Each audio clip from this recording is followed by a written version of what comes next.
Election commission of Pakistan ने मोहसिन नकवी को निगरान वज़ीर आला पंजाब मुकर्रर कर दिया है, जबकि पाकिस्तान तहरीक इंसाफ और ख्वाब लीग ने इस तकर्री पर तहफ़्फ़ुज़ात का इजहार किया है। इसी पर बात करेंगे साबिक़ सेक्रेटरी इलेक्शन कमिश्नर कुंवर दिलशाद साहब से। कुंवर साहब, बहुत शुक्रिया आपके वक्त का। इलेक्शन कमीशन निगरान वज़ीर आला चुनने में ये बताइएगा हमें कि कितना बाख्तियार है, क्या सुप्रीम कोर्ट फैसले पर नजरसानी करके नया वज़ीर आला मुकर्रर कर सकती है? आइन में कितनी गुंजाइश है इस चीज की?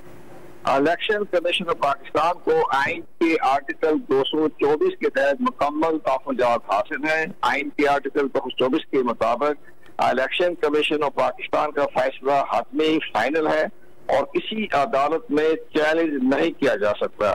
इसीलिए आइन के आर्टिकल 240 में कहा गया था, जो ही पार्लिमानी कमेटी की तरफ से नाम पेश हो जाए तो इलेक्शन कमीशन ने 48 घंटे में फैसला करना होता है। इसके बाद वो फैसला हातमी और फाइनल होता है। तो ये इलेक्शन के पाकिस्तान ने नाम गवर्नर पंजाब को भिजवा दिए हैं। कल सुबह 10 बजे गवर्नर पंजाब शहादत ले लेंगे। किसी अदालत में भी चैलेंज नहीं किया जा सकता। और ये तो तमाम आइन के मुताबिक तो ऐसी पोस्टें हैं जिस पर किसी अदालत में चैलेंज नहीं किया जा सकता। एक प्रेसिडेंट ऑफ पाकिस्तान को जब चीफ इलेक्शन कमिश्नर उनके कागजात नामजदगी एक्सेप्ट कर रहे या रिजेक्ट करे तो किसी अदालत में चैलेंज नहीं किया जा सकता आइन के आर्टिकल 41 के तहत। इसी तरह केयर टेकर चीफ मिनिस्टर के बारे में हुक्म जारी किया गया, लिखा गया आइन में कि उसके फैसले के खिलाफ किसी अदालत में चैलेंज नहीं किया जा सकता। ये बाकायदा आइन के आर्टिकल 224 में लिखा हुआ है।